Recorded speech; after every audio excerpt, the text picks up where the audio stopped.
Isang manunulat sa panahon ng Amerikano na naging tanyag sa kanyang tulang ang Gurion, Ildefonso Santos, Alejandro Abadilla, Amado Hernandez, Chidor Hiner. The correct answer for this item is very good, Ildefonso Santos, ang Gurion. No, ang Gurion. Pag ang Gurion, Ildefonso Santos.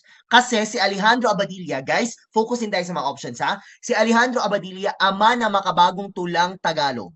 Ama ng makabagong tulang Tagalog, Alejandro Abadilla, at siya ang may akda ng Ako ang Daigdig. Ako ang Daigdig, Alejandro Abadilla. Si Amado Hernandez naman po, Makata ng Manggagawa.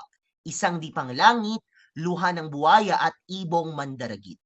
Makata ng Manggagawa. Guys, pag Makata ng Manggagawa, Amado V. Hernandez.